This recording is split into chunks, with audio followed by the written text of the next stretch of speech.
back to Friday night. I'll be joined by my co host, Dillard Q. Thurman, in a moment. This is the Friday night ZOG Comics Review. So, there he is. Here comes my bud. Are you there? All right, here he comes. Howdy. Dillard. Yeah, Hey. it All worked. all right. It's great when technology works, isn't it? It's it's like I'm learning how to do it anew every single time. Yeah, and you can never trust, you never know when some silly little computer gremlin is going to jump in there and have fun with you and, throw things off. So I've been Yeah, around the block enough to know like those things happen. But how are you, sir? I'm doing great. How are you doing? Oh, very good. It's good to have you back. Welcome to everybody for the second episode of Friday's Zog Comics Review. Um, Zog Comics is your gig there, buddy. Talk to us about what is Zog Comics. It's a sort of satirical, political, edgy, you know, poking fun at the world, as it were, type Mm, uh, type of enterprise. I don't know. I have a mhm, particular point of view, mhm, one in mhm. which you share, Yes, for yes, the oh most yes, part. oh yes, oh yes. Yeah, that's it's funny because though you call your project Zog Comics, I think that to an extent I could say that mine is Zog Comics too, in its own way, Yeah, we're although all Zog that's comics. yeah, there you go, there I you mean, go. Yeah. but if I may, before we begin, I'd like to share a book, Oh, sure. if I could, that I just Yes. purchased. Oh, cool. I'm really excited about. I was All right. thinking, would it be perfect? I lost. Oh, I stopped tracking it, and I was like, wouldn't it be perfect if it showed up today? oh And then my there it God. was. That's so funny, dude. So yeah, Oh, man, I'm that's looking forward great. to. It's got comics. It's got action. It's got adventure. Oh man, dude, I'm so happy. So for those who don't know, that is my book. That is a book that I put out. I published a collection of my art, poetry, comics, fine art, illustration. There's a foreword by Spencer Quinn from Countercurrents. If you don't know counter-currents.com, go check out their site. Fantastic articles on white identity politics. And so that was an honor to have him do the foreword for it.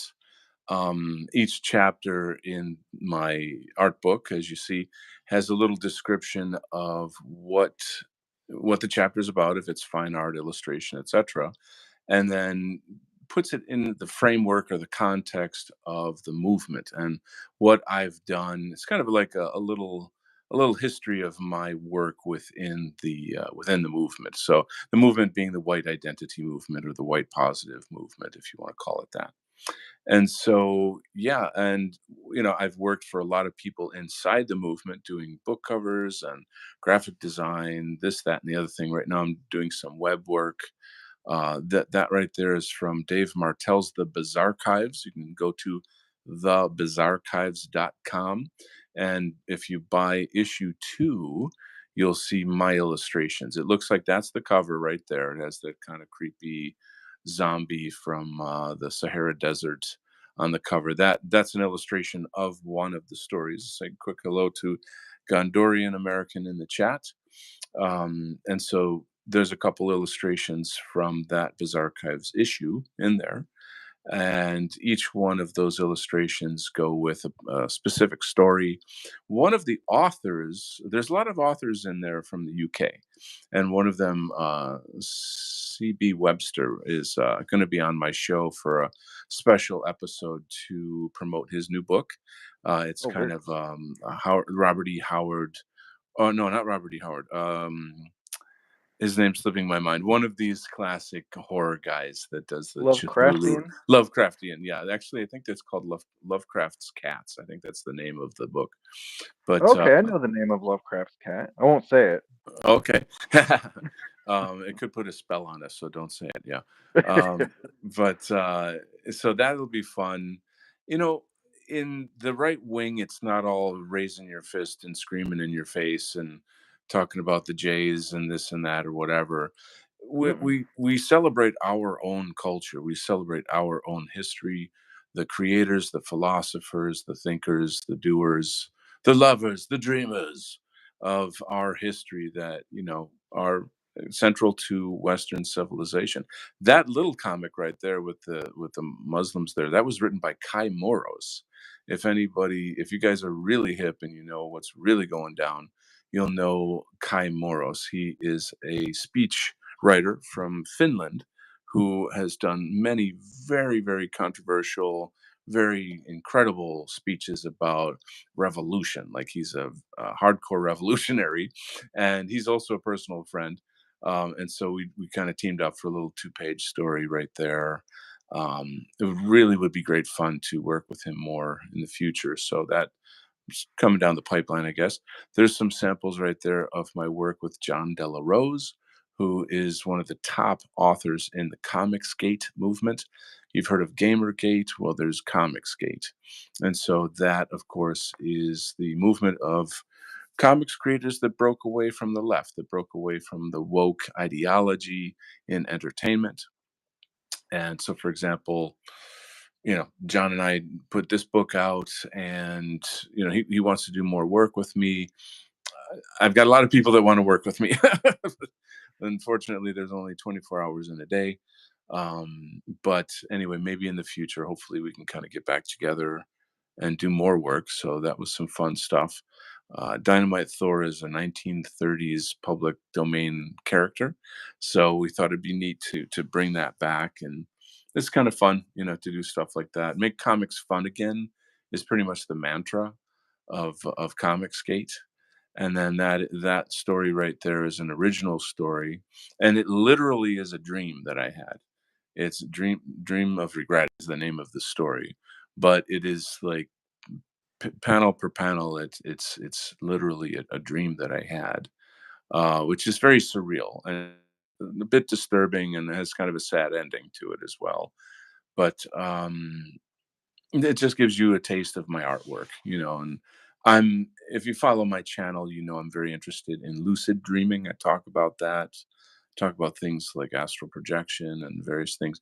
Now that right there is, you can see work that was Team up with Mark Mark Brahman. Brahman and I, and so I'm just highlighting my career in the dissident right, in the far right, or the white positive community. Mark's a really close friend, and he's had a big impact on me in terms of helping me to be able to read the racial esoteric messaging in movies, TV, etc. Our enemies run Hollywood. They run all of the major media outlets, and they know very damn well how powerful and important controlling narrative is. So they teach us things about ourselves that are not true. They show history that isn't true. They encourage us to do demoralizing behaviors and such and such and such. And so that's also in the music industry as well. So, you know, it's kind of it's a David and Goliath kind of war. We're the little guy with the slingshot versus the evil giant out there that owns and controls everything. And as such, uh, you can see that it's quite a righteous war that we're fighting, and it's a culture war, by the way. No Fed posting here, guys. No Fed posting. Um, so through our claiming our own narratives, our own symbols, et cetera, et cetera, then we moralize our own people. We show our people who we are, how to move forward, et cetera, et cetera. Like the character Militia Man that I created. the concept of a militia is deeply American because it essentially, you know, always reminds the government that, the people can rise up, and so the government should never abuse its power. So that's kind of you get the idea. You can kind of fill in the blanks with that. Um, and so in my particular story, there's all kinds of characters from different backgrounds, representations of people from sort of different religious, ethnic, and philosophical backgrounds. Um, you know, in the fact force, you've got a representation of like patriots from the South, which I think is a really important part of the whole white positive culture. You've got a pagan princess warrior kind of. You've got a Boogaloo Boy, who's kind of the sort of libertarian turned far right guy, versus brown invaders who are using the system to destroy our country from within and take it over and turn it into yet another third world country in time. So there's a lot there. There's a lot in the storytelling. I guess I should apologize for taking so long to get a new website up to, you know, publish the pages of this, but it's coming along. Um, anyway, there you go, and there it is, and now you know forevermore. So, what are your thoughts? Did you just get that book today? I just got it today. I was just thinking when I was getting home how Yeah, perfect it would be if I got it. This is actually when I first heard you when you were oh, on JF's Public Square yeah, with Mark yeah, talking about Seraph, yeah. I and I mean, I actually have this. oh, So really? yeah, Phenomenal. That's sweet. That's yeah. extremely cool that you have that. That's very cool. Um, Going on JF with Mark catapulted me into the movement. I always say the movement. I don't know what do we call our movement, Dillard? What term do you use? Oh, I don't even. I mean, at some point I would say the movement and people like would just be soured by that word because people would do this or that for the movement, and then Yes, yes, yes. and I had friends or I had met people through this that were involved with WN 1.0, and Okay. they would all talk about the movement, and then Yes, yes. after a while it's just the repetition of the word grated on the Oh, senses. I see. So Well, like if you're I if you're can't a say the follower. same for me, but So, like for example, if you're a follower of Jason Kuna, No White Guilt, you would call it mm, the white positive movement. That's the dialectic that they use, and yeah, it's a very normie friendly dialectic. It's very smart in that regard because it's normie facing. Do you understand? So, yeah, whereas like the and dissident right, which is really what I typically call the movement, is the dissident right, because it's not, to me it's not a movement if it doesn't move. If there's no organization, no funding, no committees, no, you know what I'm saying, like, you get where I'm going with that. So it's an underground movement. Hell yeah, my god, yeah, extremely, definitely so. Because why are we underground? Feeling, I mean, it's state the because we're obvious, but suppressed. Yeah, yeah, yeah, we're anti-establishment, and we name the people who are destroying Western civilization. We name it straight out of the Talmud, and that can get you in trouble. So, wow, what a great fiery start to the show today. It's, hey, the name of the show is Zog Comics. Okay, so you're getting what you came for. You get what you pay for, kid. All right. Um, but yeah, that was exciting. That was an exciting time, you know, being on JF with Mark. Mark is, he's teamed up with Richard Spencer on a new Substack. I wouldn't say it's new, but it's new-ish, and it's called Alexandria University. So it's like an online university per se. I haven't, I've kind of looked at it. Anyway, it's something I would recommend people look into and check out. Um, something different, something that Mark's been up to. Um, but yeah, there's a lot of stuff going on, a lot of different people. The Groypers are another camp in the movement, if you want to say. Um, and that's a certain flavor. Not everybody, to me, I think of that as like really good for like angry young white men, who are conservative Christians. Maybe there's a kind of a Christian nationalism in there, perhaps. Um, but I don't know. Yeah, there's just a lot of different people. So we came up with a list of things to discuss today. Actually, perhaps you would like to jump into that, Dillard. Yeah, Uh, sure. Let me just kind of read off the little list here. So Trump admin theater, horror movies are anti-white. David Lynch, difference between authoritarianism and fascism. Authentic art points to fascism. How culture media creates political sectarianism. Boy, this show's going to be like 12 hours long. Then. I mean, I think we've already touched on most of those, you Oh, know, okay. Show's over. Good night, bye, everybody. Bye bye. subtly, without really getting into depth. No, I liked Mark Brahman's work a lot. I still do, but it was the introduction of the idea of just downloading it into grammar or the words of demoralization and demoralization. That's Mm-hmm, really what mm-hmm. it's all about. Racial esoteric moralization, REM, as he Yes. calls it. I would recommend people go to his site, ApollonianTransmission.com, ApollonianTransmission.com, and you can read all of his papers, his theories. Um, he's carved out a niche for himself, and he's kind of his own following. Um, Definitely one of the important thinkers in our sphere. I think that he's very controversial among certain crowds of people. He challenges a lot of traditional ideas. But again, I'll let him speak for himself, and you guys can go check out his site and draw your own conclusions. There you go. But yeah, so where would you like to begin on those topics? Um.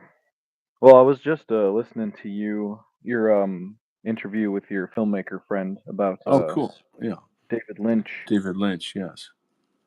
I was How actually did- given that a DVD of that movie, the Straight Story, and I Okay. actually remember, I think it was Richard Spencer and someone else talking about that movie and how at one point he's actually given a gift, and the gift is a fasci, like a Oh my bundle of God. sticks.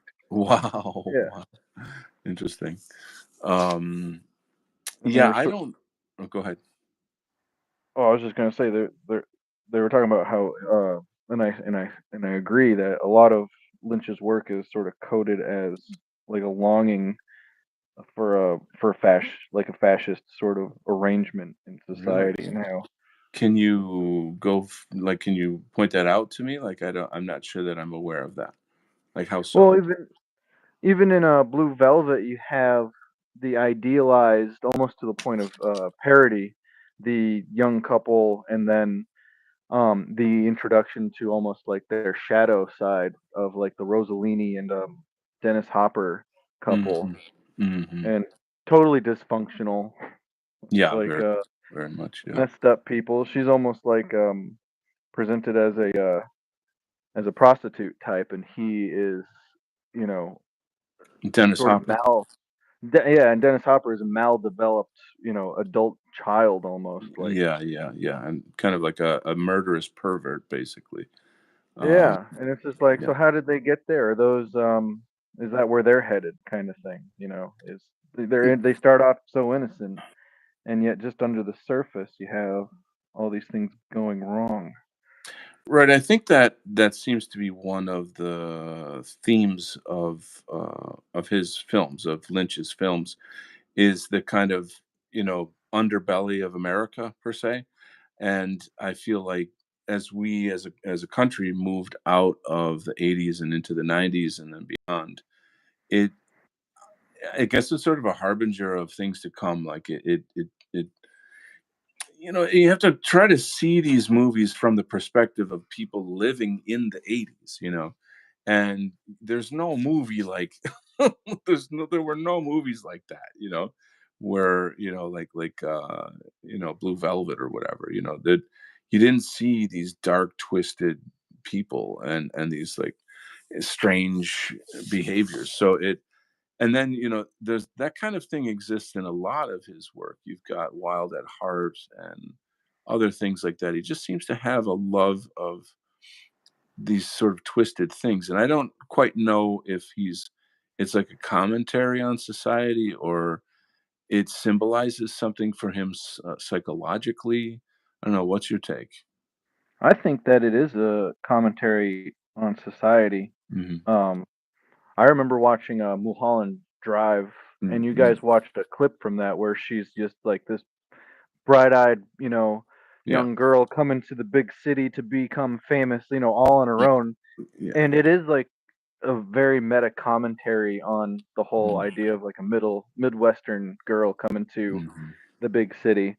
And I remember that actor, she was real big in that time period, like the Yes. early 2000s. I forget her name, but she was in a lot of movies. She's a phenomenal actress. I don't remember her name either, but like extraordinary. She's really really got chops.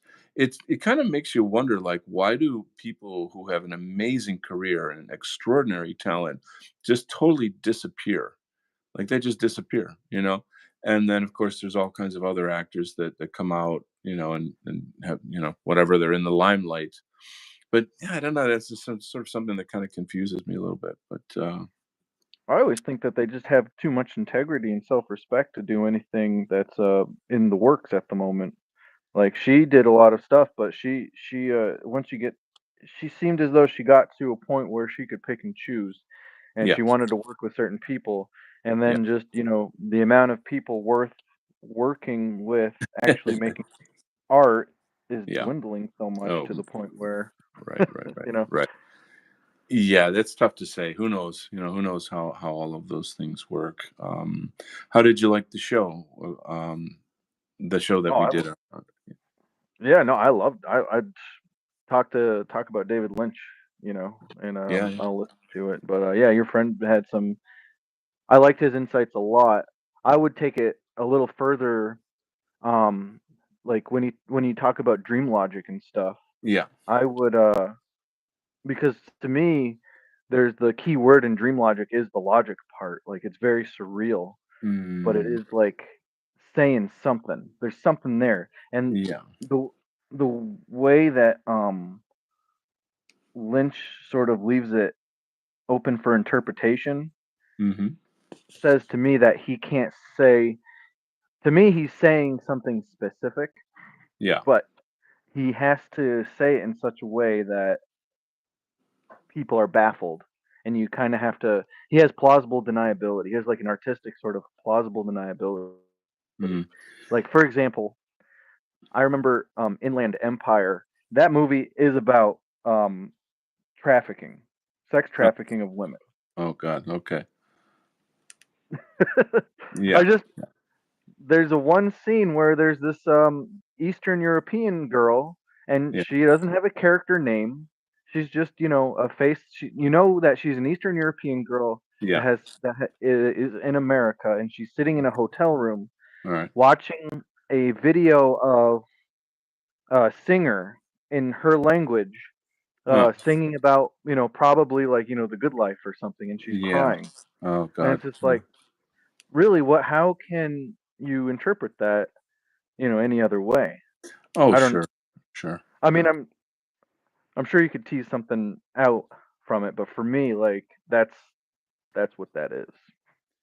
Yeah, I think this whole, how do I say, this element among artists to not explain their work, and to be sort of like, you've got to let the work explain itself. I Mhm. feel like that is the artist's prerogative, that we can do that. It's a thing. And on the show, I explained that, like, if I were to do that, I'm robbing the viewer from their own interpretation. Yeah. You create a relationship with art. You know, it exists inside your psyche. And if someone comes along and says, "Oh yeah, this means this, blah blah blah blah blah," then now it's just like reading a cereal box. It's just a bunch of ingredients, you know, and you don't have any relationship to it at all.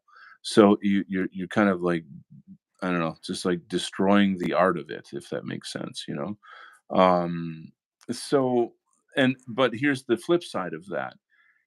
As an artist, art teacher, I've always demanded my students to, if they're going to make art that has this kind of quality, interpretive, surreal, dreamlike, whatever, then you must put enough information in there so that the audience, viewer, what have you, has something to work with and can make some sort of deduction. um, a lot of postmodern art is sort of, it's like anti-art. It's alienating. You know, Mhm. it doesn't have anything to do with anything per se, in the sense that, um like, it's more about a kind of a fakeness of like, I'll give you an example. There's a famous art museum near where I live, and I went there with my filmmaker friend who was on the show, on the that show that you watch. And Mhm. so, you know, we're really, really, really sincere artists, and we know what the fuck we're talking about. You know, we give a shit about art, as he would say. And we're going through the show and we're looking at all this like really stupid, meaningless postmodern garbage that is more of an insult to art. And we're watching how all the people who almost never go to art museums are looking at these things and just trying so hard to determine what does that mean. And boy, look at me, look how cultured I am. I'm going to an art museum, and yet I Yeah. have no fucking clue what it's just a big act. It's a big little, it's fake and gay, you know. And so me being the fucking son of a bitch that I am, I become sort of like Robin Williams on acid, and I just start like mocking everything out around me and putting on like a hilarious show. Like, my friends are laughing their asses off. They know me, they know what I'm doing, you know, and I'm like pretending to be super pretentious, or I'll just say, just flat out openly, like, man, this is an absolute piece of shit, or whatever. Just things that you're not supposed to say in an art museum, art gallery. Um, and I feel like that's it's an important thing to do. You have to destroy the pretension. Art is literally the opposite of pretension. It's like, Mhm. it's authenticity to to the point of like where you could die from it. You know, it's an overload, an overdose of authenticity, and most people don't or can't live in that emotional space the way artists do. It's kind of, you know, the sort of crazy artist myth or whatever, you know, like that kind of thing. Um, to feel things so strongly, to be existentially plugged in so intensely is not really something that normies can do, you know. Um, so whatever. Anyway, I just had a lot of fun with that. And I don't know, you know, I've written articles about it. I've done interviews about, you know, postmodernism is like the death of Western art, and I talk about Andy Warhol as like the antichrist of art, and just shit like that, you know. Um, I love to ruffle people's feathers over these topics because, like, it just can't stand the authenticity or the inauthenticity, the fakeness, the pretension that you see in these environments. All right, I've hogged the microphone too long here, so Well, I think the people that go there and pretend like they know what's going on with that kind of art is they're just degrading themselves and the joke's on them, kind of. I think that like Andy Warhol is just this narcissist kind of person that loves to get one over on people. Yeah, Like the joke's on you. So I think the appropriate response is to mock it. yeah, hugely, hugely. And I did. I mean, almost to the point where my friends were like, "Dude, if you don't stop, they're gonna kick us out of here." You know, like I was getting off the charts. But I love it. I feel I like. I think it's funny as hell to do that. I kind of get a kick out of it in a way. But you know, I don't know. And I'm always sort of waiting for that one person to come through and say, "Yeah, man, I dig what you're saying," or whatever. Like, "Yeah, you're right. This is bullshit. Like, why are we pretending this is good? It's garbage," you know. And then get an authentic conversation going. But I guess not. This is one of those bigger, broader discussions about like the uh the fakeness of everything, which is pretty rough. But Well, yeah, go ahead. I think good art informs people's experience of the world, and bad art, like um, corporate Hmm. modern art, it just mocks. It's just, yeah, Hmm. like you said, it's pretentious without any substance whatsoever, and it doesn't Yeah. it doesn't say anything except for you don't get it, and Yeah. it's just like you don't Now get it. I'm better than you don't understand this. It's there kind of you so go. degrading. There you go. So this is the like at the heart of liberalism is a kind of a fake I'm better than you. It's a type of what's the word I'm looking for? Like classism. I don't know, like it's a way to look down on the plebeians, on the blue collar class. It's a way to differentiate yourself from other people. It's because I'm special. I enjoy art. I'm high class. So that's just you know like, anyway, but it's there. It does exist. That's why like postmodernism, I think it works so well. It just as well as like liberalism in general, or Marxism in general. Like how is it that people had the wool pulled over their eyes to think that yeah, I'm actually a girl, or some dumbass shit like that. Yeah, Um that's you do have to answer for that. Like how the fuck did people fall for that shit? And it's not cool. It's a real problem that that needs answering per se. So, but yeah, I don't know. It's my view is that it's a kind of a social commodity. What's the word I'm looking for? So, what is if you walk into a room of liberals, they're going to immediately try to assess your social commodity value. Okay. And here's how you get points on that. Okay, are you vegan? Are you vegetarian? Who did you vote for? How masculine are you, or how feminine are you? If like men should be very feminine. What kind of clothes do you wear? What kind of clubs do you go to?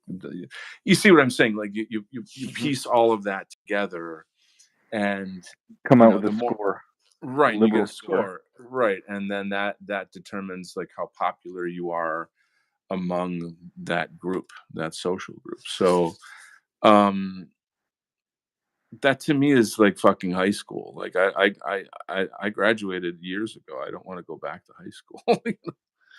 Am I right, or am I right? Yeah, I So you yeah, go ahead. well, I think too that it is like a mocking and like a getting one over on people for it, and people go along with it because they want to be seen as part of the elite, and they want to be seen There as you go. Right. either with it or they get it, and Mhm, mhm. that's just a That game. Yeah, it's the yeah, it is emperor a has no game. clothes type thing. You that you you hit the nail on the head. Many, many years ago, I was actually in Japan. I forget what city. I think it was probably Osaka, but I was going to see an exhibit of French painting with there was some the school I went to there had a lot of foreign students, a lot of people from Europe and America, and I went with this French girl and some other students, etc. And we were, it's exciting, it's fun, it's a kind of a day out, and we're kinda having a good time. College kids, something, something, we're in Japan, it's fun, this, that. And, everybody goes into the exhibit, and they kinda walk around it like, "Okay, I saw this painting, now I saw that painting, now I saw that painting, now I saw that." It's like they're on some sort of, conveyor belt. Like an art conveyor belt, and you just follow, everyone walk in a straight line and or follow each other, like little soldiers, little art soldiers, Yeah. and whereas me, I'm like, I scan the room and I'm like, oh, I like that piece, and then I go over to it. And I scan the room and oh, I like that piece, and I go over to it, and on and on. And so at one point though, I spent almost the entire time standing in front of one painting. And when my friends came over, they were done and kind of ready to go. And they're like, you know, Donald, what is it about these paintings that you like so much? I cannot see what is so special about it. And so I'm trying to do a French accent to impress everyone. And of course, this French girl was freaking super gorgeous too. That was a whole other thing. So I said, and it was a painting by a French painter named Chardin, and all it was a woman in like a farm field, and it was sort of the end of the day, and she had a jug of water, and she was kind of leaving the fields and sort of going home after work, but the sun was setting, and the sunset light on the wheat fields, and her, and the point is this. I said, like, the painting, I explained to them, the painting itself is very mundane. It's actually kind of boring, but the execution of it, the technique of it, the use of the colors, the brushwork, I want to die. It's so beautiful. The aesthetic is destroying me. I'm literally paralyzed by how beautiful this painting is. And then they were like, "Whoa!" And they stopped and they turned and they opened their fucking eyes, and then they saw it, and they're like, this is why we come, this is what it's really about. It's not like, oh, look at me, I'm cool, I went to an art show, I'm fancy. Like, it's so silly. It'd be like going to church to pretend that you're spiritual. You know what I mean? I Yeah. don't know. Am I making an ass of myself? No. Oh, good, No, thank you. because they were it's like you go to a place and you check off the boxes because you're there for the but you don't really contemplate the art. You're in the, like, sort of everyday fog of life, and you're just doing No. another thing. And Oh, art is yeah. not that. No, no. That's a really, really good explanation. That everyday fog of life. What a terrible existential, like, conundrum that is too, right? You know what I mean? Like, Yeah, I mean, sometimes you yeah, gotta, just get through the day or whatever, but yeah, yeah, yeah, to to be there is kind of soul yeah. draining. Soul crushing, yeah. Soul I mean, sucking. and then when you're young, you go and you're supposed to do a thing now, and you don't really think about it because I don't know, you're young and you want to do other stuff instead of. Mm, mhm, But for now, I would look at something and it'll totally take me to like dawn in a certain place, or mhm, and I'll have a memory. I think maybe because now, and the older I get, the more I appreciate experiences and things that can evoke those experiences. Just like mm. just by looking at a thing or having a smell or like Yeah, the winter is going away now and it's sort of getting warmer and yeah, wetter, and just the smells will bring me back to several summers or just yeah. like an To amalgamation of summers. I get that, I get it. There's a certain, it's a kind of a beautiful existential nostalgia, for, like, times past, and every season that comes and goes, at the beginning of the season, there's that sense of, like, wow, my life is I'm getting old, or time is passing, and I like this particular I don't know, time of the year, because it reminds me of something, or you know this and that and the other thing. I try to find beauty in everything. Which is not always, sometimes it's not beauty, but it's a horror, or like for example, I've been driving through a lot of snowstorms recently, and in really dangerous driving conditions, and I have to do it for my job, and I'm like, God help me, like please get me through this, and I just be super fucking careful. And but at the same time, there's a sense of like you're fully alive in a weird way, right? There's something there, and there's a beauty to the power of nature. You know what I mean?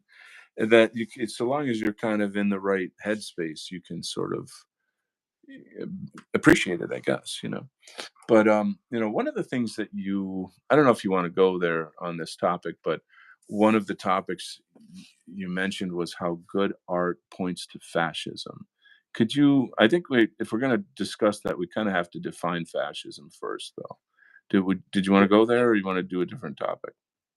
Well, I would like to define fascism in sort Mm, of a roundabout way, just and to also sort of arrive at art, because okay. I think that fascism comes from nature, Yes. and I think that because I think traditional values and the best practices for just living life also comes from nature, and specifically like Mhm. European um, climates Okay. and All right. So I'd back up. environments.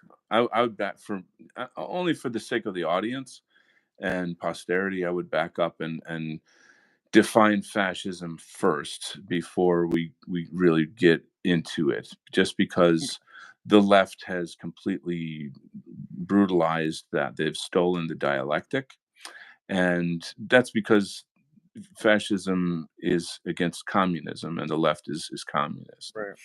Yes. So you have to first start there. Like, imagine if, let's say, Satanists wanted to destroy Christianity. They would first create they would like use the word Christianity or Christians always in a negative light, and redefining the word Christian or Christianity always in some kind of skewed way that is not actually Christian. And I'm just using that as an example. So for that's why it's pretty important to start off by saying that fascism was originally a just a philosophy by a writer named Giovanni Gentile, look him up, and you'll see his philosophy. And to give the simplest definition of it, it is the three pillars of fascism, I always say, are in this order: God, family, nation. God, family, nation. Now, is that not what conservative Republicans are about? Is it not? You see what I'm saying? So like it's a Yeah. thing. Yeah, and I mean, so like, okay, hold on here. I guess people don't actually know what fascism is. Then they don't know the history of it. They don't know the different cultural manifestations of it in different countries: Romania, Spain, Italy, England. The depending on what culture you're from, it's going to take the manifestation of that culture, right? So okay, so it's always used in place of the word authoritarian or Yeah. totalitarian. So I'd actually, before the show, I'd even looked up what is the difference between authoritarian and totalitarian. So because instead of saying those words, they say fascism. Oh, that's fascist because blah blah blah blah blah blah. I'm like, no, like America, the American government for decades has been, you know, making it safe for democracy, quote unquote, in many countries around the world, forcing going in, destroying a country economically through war, who knows what. And the CIA has a lot to do with that. And then they set up their own puppet state, the puppet leaders, and now we got them in our pocket. Is that not totalitarian? Is that not authoritarian? So it's definitely not fascism, because literally the opposite of respecting the God, nation, family, and nation. Mhm. So Yeah. I mean, it's all wrong. The people's understanding of it is all wrong. And just to so that's why it's important to explain this stuff even before we begin. I could probably go on about this, but why don't I'll hand the mic to you. Take it away. Well, yeah, people think of fascism like it's authoritarianism with enforcing something I don't like. So you're forced, yeah, Mhm. you're forced to do Yeah, something. Whereas right. really what it is just enforcing things that we all really actually agree upon, Yes, yes, whether yes. people realize it or not. Like their Right. sense of decency, has evolved over millennia, and we've Mhm, arrived here, and they operate from that whether they realize it or not. mm, Um, mm, even like forcing a redefinition of gender, for example, is a sort mhm, of authoritarianism. But taking care of our own and having empathy and sympathy for people that are suffering is is a mhm, human is a natural inclination of people. So that mhm, is mhm. so a fascist or a well-meaning state would accommodate those people and take care of them, Yes, even though right. it's a false consciousness being forced upon people, and to Mhm, mm. accept that is like a sort of authoritarianism. But I think of fascism as just what is the best for everybody that Yeah. we don't really need to question. So we Yes, just yes. we just make it illegal to subvert that. That's it. You just in a nutshell, you just killed it, man. I mean, it's like, okay, what is right and what is wrong, and how do we protect the people of a nation in such a way as that no corruption can get in there and ever change that. So like, our government is totally corrupt. It's completely infiltrated. We would want a system that prevents that from ever happening again. We should not have APAC. We should not have, these types of organizations and blah blah blah blah. There's like a bazillion things you could complain about regarding our government and how poorly run it is. It's essentially a gigantic mafia. Okay, let's just be honest. Look at what's her face, Pelosi, and this and that. Um, you know, and some people they're just there to make money, and other people are there to literally destroy the country. Like it's a kind of a religious agenda.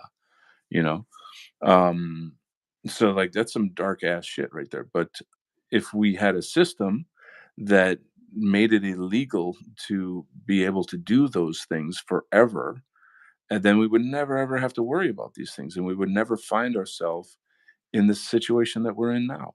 You see what I'm saying? So, Yeah. and that goes for corporate for the corporatocracy as well. So leftists have this view of like, the people versus the corporations. They have this view that like conservatives are just all about money, and like they don't have any sympathy or compassion for the poor and da da da. You know, a lot of like right wing people are poor, a lot, and they're struggling like crazy. Working class. Yeah, they're working class. Well, I mean, in this economy, that now is poor. But I'm kind of riffing on this, but um, they always racialize it though. It's like a white man is always bad, and people of color are always good, and that's Marxist. We know that. We know that that's a whole Marxist agenda. Um, but yeah, I keep stealing the mic from you, man. I should just shut up and let you talk. Oh no, no, no. Well, no. To add to that, it's just the Marxist Bolshevik agenda is to Yeah. attack the native population and to Hmm. and to loot our wealth, loot our land, and Right, for right, their right. own purposes. When you really get down to it, it is different ethno racial. Yeah, It's different identity groups yeah, competing yeah. for resources. Let me jump on that, piggyback on that.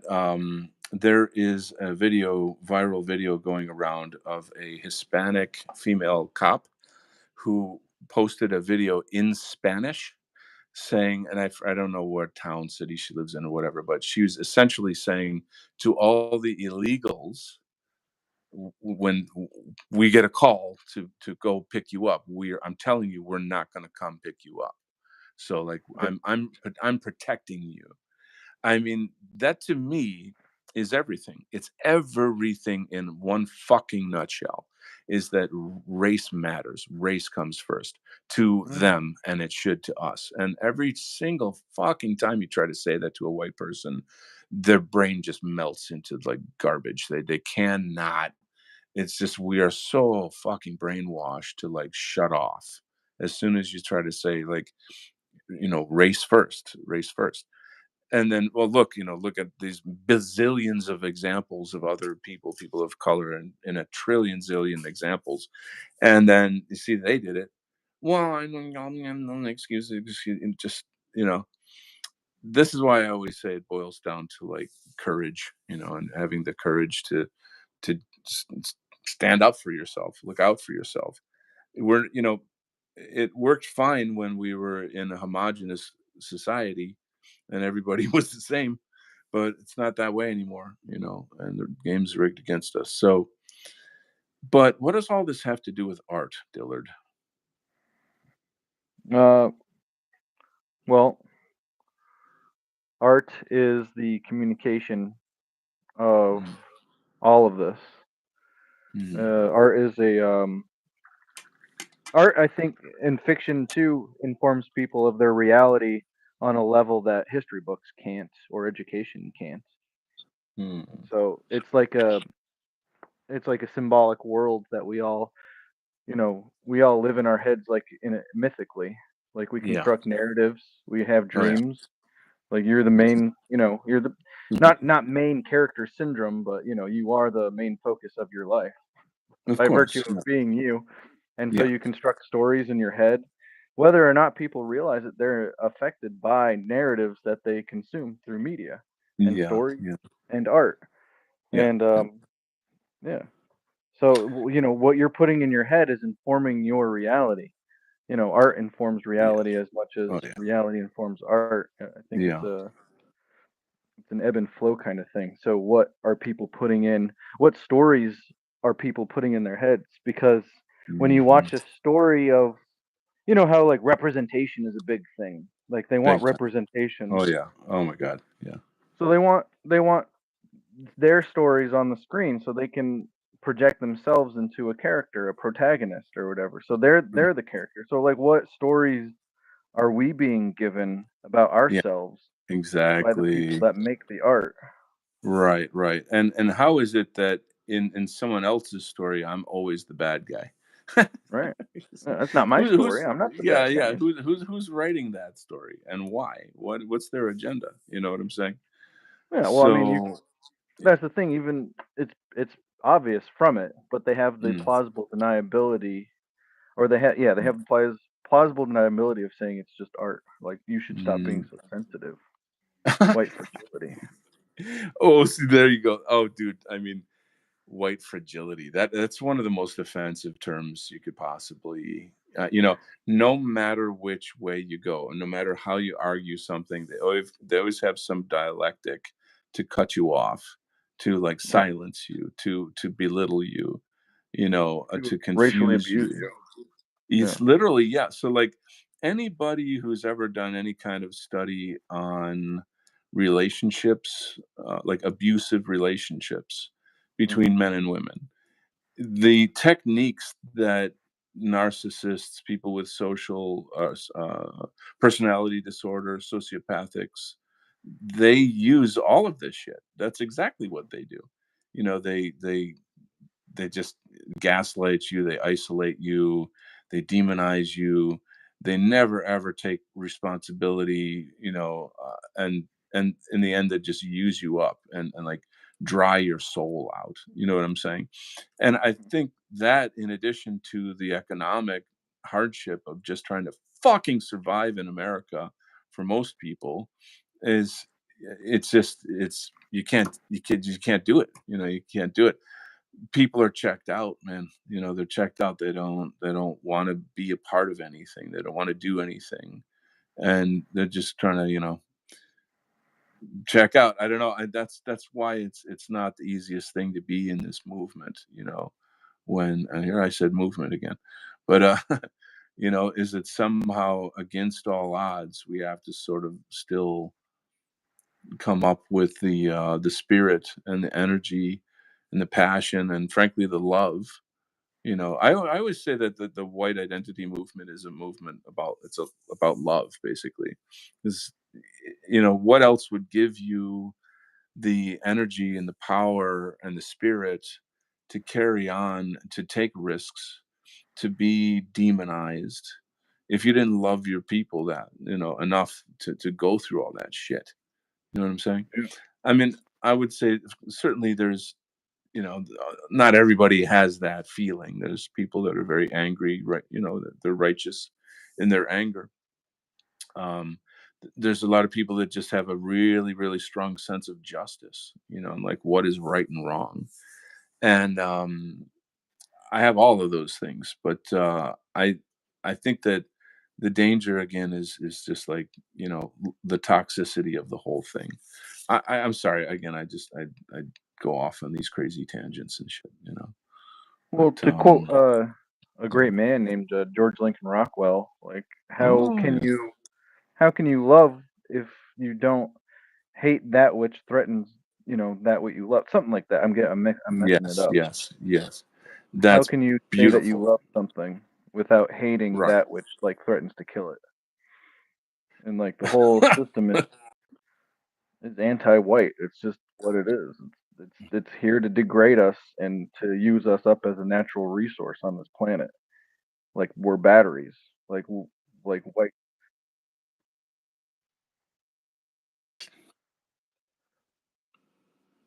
We Yeah. are no. There's a quote from Bibi Netanyahu where he's saying something like, we're going to suck America dry and use it up, and take every drop of milk out of it or whatever, however, I can't remember the exact analogy that he said, but it was horrible. It was really, really just the sense of like, leftists talk about like human rights and dignity and these things, but then when people talk about whites in this way, why don't they get upset? Why don't they, you know what I mean? Mhm. Like, why is that only relevant if it's somebody, if anybody said that about, people of color, there'd be a freaking, they'd flip out, right? And that's not new. That's an old, trope, I guess, but it just, I don't know, it does break your heart though. It breaks your heart to see how people just don't stand up for themselves, which is why we're out here making art, and doing things that portray us in as the heroes of our own stories. I think that it's because neoliberalism is anti-white, and it's anti-white because it was created by a certain group whose evolutionary survival strategy is to parasite Mm, parasite off of yes. the white Yes, yes, yes. population. And to Yeah. go back Yeah. to love, like love is an Mm, ideal.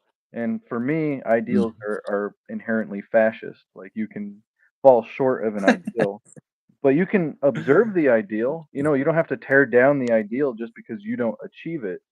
You know, Yes. but honor and want the best for the next people to come after you. Like Oh, sure, of course, yeah. to have a chance at sweeping love, like like does love exist for anybody anymore, or is it just a narcissistic toxic relationships that you throw away Mm, mm, after mm. after your life Wow. falls apart? Wow, wow. Yeah, it's I mean, you can kind of philosophize a good bit, there's a lot to say there. And the other side too is that there's, how do I put it? Like, there's something for everyone in this movement per se. I keep using the word movement. Well, that's fine. I Like mean, what if else you're you can call it a thing? What movement is fine? well, I like to say movement. It's just to me that makes sense. Because Yeah, it's a struggle. Maybe that would yeah, be a better thing to say because there's no central organization, yeah. and but yet we're all bonded together through the struggle. Mhm. Anyway, all I'm trying to say is that, there's different influencers out there with different cultures that you know, you got to kind of find what it is that you like, who do you resonate with, Yeah. Mark Collett is a really amazing guy in England who's got, patriotic alternative, and it's good for English people. You know what I mean? Yeah. You've got, Joel Davis in Australia. You've got stuff like Patriot Front for that's a certain kind of brand of nationalism and white well-being, if you will. But that's not for everyone.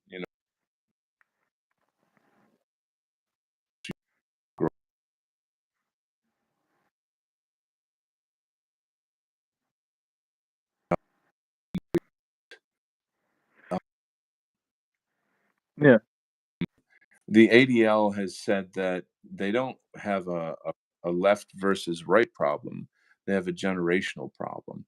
Is that the Yeah. younger generation coming up, they don't give a fuck. Like they're done. They know everything. They know what's going on. They're not buying into the bull.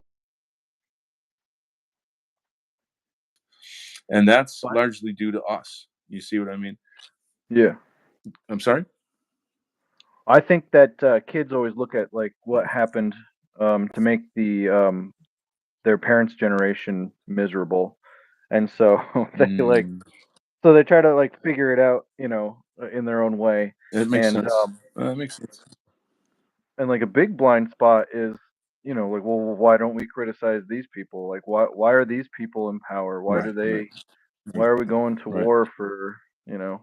Yeah, yeah, uh, yeah, yeah. This Another matters thing a too is lot. that it's become edgy to see Kyle. You know what I mean? It's become edgy to. I Yeah, I mean, see even Kyle. Elon Musk wants to be in on it. Even he wants to be at the cool kids table.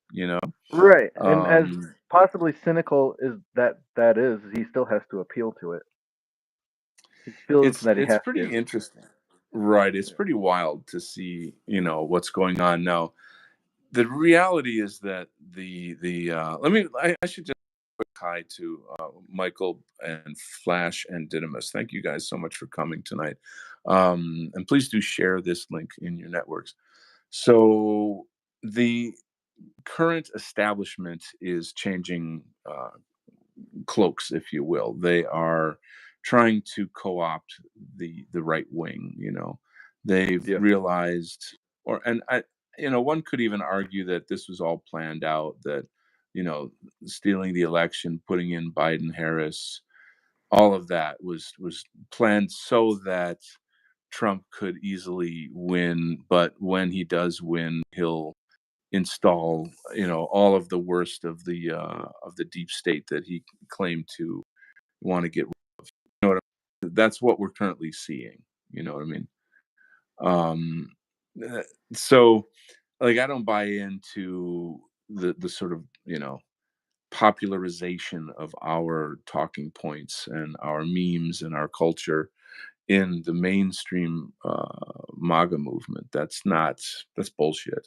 We got to claim that ourselves. We've got to kind of get back in there and show them who's boss. This is our culture.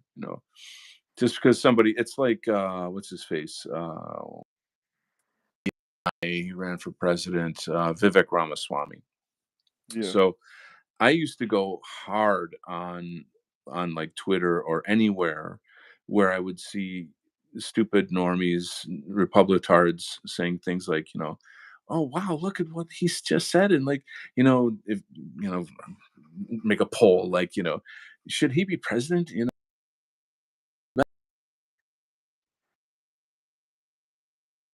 Self the same. Be like, wow, this devil guy is really cool. Gee, let's make a poll. Like, who likes him? Yeah, let's, yay. It's Yeah. absolute imbeciles. But again, if race came first, they wouldn't fall for that shit. They would know, they'd be like, all right, well, let me do a little background check on this guy. Ah, I see. He he basically made his fortune by selling like forging some kind of medical data on a drug for Alzheimer's, and then selling it to unwitting elderly people, uh, you know, and then making like millions off of it, you know. And Mhm. he's a scumbag. He's just another fucking hustler. He's just another brown hustler, you know. And like, how many times do we need to be fucked by these people, you know, until we figure out that's their fucking culture, you know what I'm saying? And so, am I mad? Yeah. Do I have a right to be mad? Yes, I do. You know, am I going to hurt anyone? No. But it's okay to express anger. Okay. You know, swearing is like a kind of a pressured valve. You know. So anyway, just tossing that out. But here I am dominating the conversation again. So where are we going? Fascism. Well, Uh, I think that this administration is just yeah. they're everybody in it is just a con artist. Like, Yeah. Yeah. um, Elon Musk had just Yeah. made his fortune by promising these like absurd futuristic sort of um, public works that never came to Hmm. fruition. But he Hmm. would do what are they called? He would fundraise for them and get people excited about them, and then it would Yeah. go nowhere. And so he's just a flim flam man. He's just a con artist. Yeah. And Yeah. that's Yeah. I mean, that's Trump. Trump is just a con artist. And after you figure that out, it is very frustrating for people to then Mhm. continue to fall for it because they want to believe and they're so desperate for something that they want to Well, believe that's that. the yeah. Yeah. See, you just nailed it. It's the I don't know. We used to talk about Trump derangement syndrome. Well, we've got Trump savior syndrome.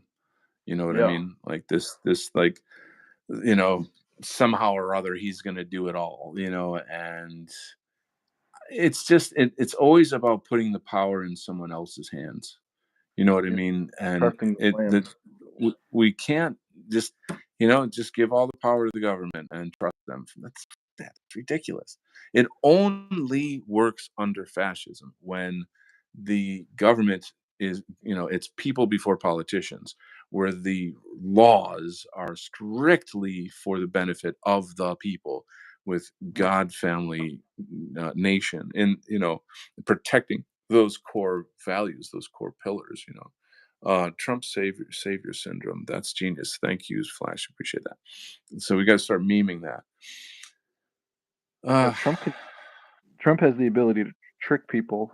Like, it's it's a show because he'll put forward the executive order to end birthright citizenship, knowing that mm, it's not, it's not there's no legality constitutional or behind something. it. It's not yes.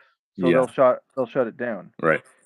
and then he'll, in the same Right. breath, So yeah, make I'm sorry to anti-Semitism cut you off. illegal. Oh, see, no, I was just about to go into that. I saw Yeah. that, and like I'm like I had better look into this, you know. So like I went to the government page, you know. There's like an actual, you know, .gov page about that, and I read it, and it's a lot of it's mostly hot air. What it's Oh, really targeting is Muslim college students that yeah. are pro Hamas. That is the target and anybody who does vandalism and any kind of normal crimes, like literal crimes. You know, like if you were to go and vandalize a synagogue, that's a crime. That you know you shouldn't do that. You know, um, blah blah blah. So like that's nothing really. You're not actually doing anything. What you are is you're politically persecuting people who are pro Hamas. And in my view, Israel set up Hamas. Like they're just like ISIS. I could be wrong, and I'm happy for someone to prove me wrong. But the research I've done on it, that is just a typical Mossad operation where you create the enemy, you have them bomb your own people, and then you say, "Oh shit, we got to go to war. We have to kill every single one." And every time you hear one of these like conservative, these white Zionist Republicards, anytime they bring up Israel, they say the same fucking mantra. They literally say the same words, which is very disturbing and creepy. It's cultish. They say, "I believe that every single member of Hamas should be hunted down and killed." And Yeah. like word for word, like they're reading from a cue card, and I'm like, "Ugh," I mean, I'm the first guy that's gonna tell you I hate terrorism. Like I hate it to the max that you can hate terrorism. But the thing is, it's like Israel is the terrorist, America is the terrorist. In Mhm. the regard of like, the Palestinian people and all of that stuff. So that's a big rabbit hole that I don't have expertise on. I can't speak intelligently, but those are just like things to say. Anyway, I think um, my perspective yes. on Hamas is that they are an organic um, militia group that are just, Okay. that are they. I think maybe even if they were at one point funded by the Netanyahu government to maybe be set Okay. up as a like false flag sort of operation, they had developed Yeah. into like with Rahaswamy, they had Okay. developed into So they are freedom legit. fighters. Yes, All right. So what yeah, you're saying is they are legit. Okay. Okay. and they weren't able to defeat them. And October 7th was just a was an amazing feat by them to attack Israel while they were arrogantly thinking that they were subdued and didn't have Yeah. the capacity to do it. They just found a weak point, and they were themselves were surprised. I've heard, and there's some like Al Jazeera suppressed documentaries about it, the October 7th attack and Interesting. stuff. And Interesting. Interesting. even Israel's policies is to kill people that are being in the middle of being captured as hostages. So they employed the Hannibal directive, where they kill everybody in the area, Yeah. which Yeah. included their own people, and they won't admit to that, Yes. but that I was know that's also, fucked up. That's insanely yeah, fucked up. I remember there were some kind of news stories where there were like Israelis at some kind of like an outdoor dance party rave on a the beach or Nova rave, something. yeah, and it was Yeah, occupied and land. like, yeah, anyway, I mean, it's what kind of government like bombs their own people to Yeah. to accomplish, whatever their goals are. Like that's some pretty demented shit.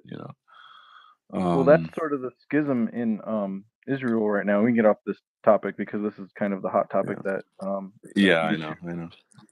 that Right, right. YouTube searches Yeah, you're for. you're right, you're right, you're right.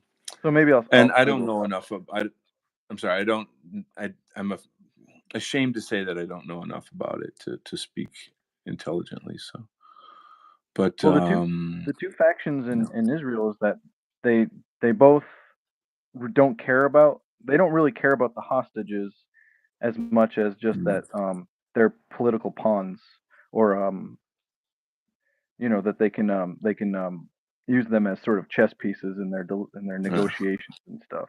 I get it. But Yeah. they don't really care about them. They could You know,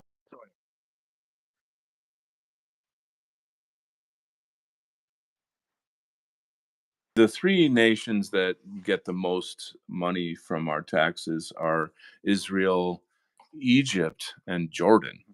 And I'm like, Egypt and Jordan, what the fuck are we sending them free money every year for? Like, why? Why those countries? Yeah, do you And know? I discovered, yeah, Okay. under what's his name, Carter, it is, Carter was trying to be the peace broker of the Middle East, and what it literally is it's just a flat out bribe. It's like Yeah. don't attack Israel. Here's Yeah. like billions of dollars in American tax money in perpetuity. Okay. And so don't attack Israel. Okay, well, we'll take your money.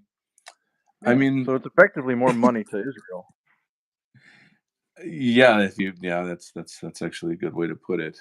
But I mean, it shows like how I don't know how to say this. Like, if you can just pay them off, then they never really had a cause to begin with. You know what I'm saying? We think of like, oh, these these Muslims are so extreme in something. Oh, here's a lot of money. Oh, okay, it doesn't matter anymore. You know? Okay, Yeah. right. You know, but Well, we're the going on history to of some hot potatoes. Go yeah, we ahead. don't have to talk. I was just gonna finish with saying that the history of Hamas is a very interesting study because everything that you see with like the what is it the suicide bombings and everything, Hamas did that first, and like human Really? shields. I mean, Mm, the people using there's photos of IDF soldiers hiding ugh, behind um, ugh, Palestinian yeah. children, and so really just Ugh. whenever they say that the Palestinians are doing something, you can just one assume that they did it first. Like every sort of they innovated every kind of terrorist attack I the see. um I see. that they sort of resorted to. And Ugh, when they say that they're doing something like the beheading the babies and stuff, like no, that they're pretty ugh, much actually doing that. It's their inversion of the truth as they do. It's like their excellent. favorite thing to do. But yeah, Yeah. Yeah. Nothing new to us. Nothing new to us. Right. Wow. Can't we talk about anything light on this show? What the fuck? um. Yeah. It's just crazy, dude. The crazy world we live in. And I mean, when I criticize things like this, it's because I just want everybody to live in peace. You know what I mean? I just well, want that's really. I mean, what else is there? Let's all just live in peace. Like, leave everyone alone. We got a comment here. Hippocratic Oath says the one time ISIS attacked Israel, they had to apologize. Also, Israeli yes. hospitals treat wounded ISIS warriors. Not sus at all. No. Um, but yeah, there you go. So the weather. Wow, we've been having a lot of weather lately. Huh. Well, art I'm trying to. art is a way to grapple with the world and integrate. It's like you can't go out there and be naive about the world, but you want to acknowledge the ugly realities of the world without losing your cheerful disposition. I think of David Lynch again in like Twin Peaks or something like Wow. uh, Wow. what is it, Agent Gordon, Agent Cooper. They're like jovial with each other and joking around, and then they go and find a heinous like crime, like by Yeah. like an Yeah. interdimensional demon or something. Wow. It's that bring it back to circle back to David Lynch. Like, as a guy, he seemed. I mean, he was really a master of transcendental meditation, and he always seemed like a really kind of like just a happy person. You know what I mean? And it's kind of hard to see how did all of that darkness come out of him in his art. You know what I mean? Oh, Um, I think that he just found stuff out that about the world, and he yeah. had Yeah. to comment I on it. just say but that's literally what you and I are doing with our comics. We Yeah. found stuff out about the world, and we have to say something about it. This is the thing. Yeah, like for example, certain members of my family don't understand why I do what I do. And it's an eternal frustration for them that they like. Why can't you just watch football like the rest of us? And why can't you? Well, Yeah. don't post all that political stuff. It's all this shit, and it's and I turn around and I'm like, how can you not fucking care? Yeah. How can you go on in this world of like lies and tragedy and injustice at like just some fucking retarded, shopping goblin, like it's Hmm. sad and creepy, and like I just can't live like that. I suppose I'm crazy. I don't know what else to say. I mean, Tom, there were oh, go ahead. I was there was a time when we ran the world, and those were Yeah. good times for everybody. And Yeah. Yeah. Yeah. people that run the world now are these like genocidal Right. psychopaths. It's right. Who That's have exactly right. Yeah. found a way to make life miserable for everybody but themselves, and they live with You themselves, and that to me is disgusting. Well, like, yeah, the kind of gloating that they do. Yeah.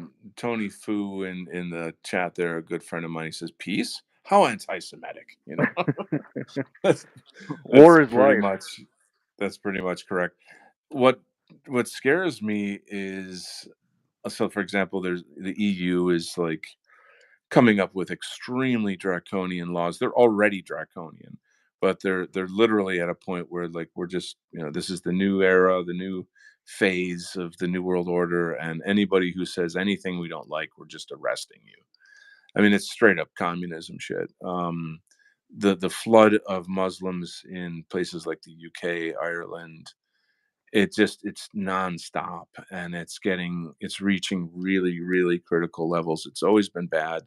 Now Mhm. it's like people. I know people in England, for example, that are like it's over, and I'm like, Yeah. that's it's a fucking horrible thing to say. How can you say that? I mean, we forget like England is so small, compared to America, Yeah. Why do and all these people I'm need to be there?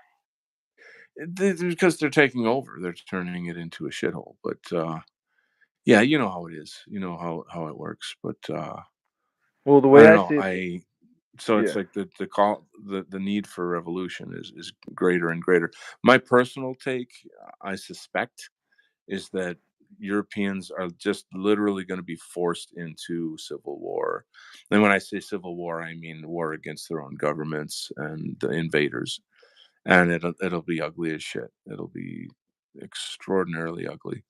How it all pans out, I don't know yet. I don't want that. I think that's a nightmare scenario. But the way it's going, you know, if a Yeah. murderer breaks down my door right now and he's running at me with an axe, sitting there and being polite isn't the fucking answer. You know You're what not I'm going to saying? consider his race and culture. No, And I'm not gonna be afraid that I might offend him or the authorities. You know what I'm saying? So that's literally where Europe is in certain places. So it's like, yeah, he a tried to lot of murder you in your own home, but we saw that what you posted online. yeah. Well, there you go. I mean, this is this cake. I don't know. This is the clown world, dude. That's exactly what you're illustrating is clown world. Like to live in insanity and somehow say it's okay. Like I can't. I think it makes you insane though a little bit. There's a lot of an inner work that we have to do in the movement to keep our Mhm. peace, to keep our sense of humor, to keep some humanity. Of course. Uh, I don't know. That's why it's you got to do community oriented things. You got to do some art and music. Got to have some fun. Go dancing. Take care of yourself. All that. I can see why a lot of guys in our movement love to lift weights because it burns off a lot of stress. You know what I'm saying? Like, imagine if they didn't. Where's all Yeah. that stress going to go?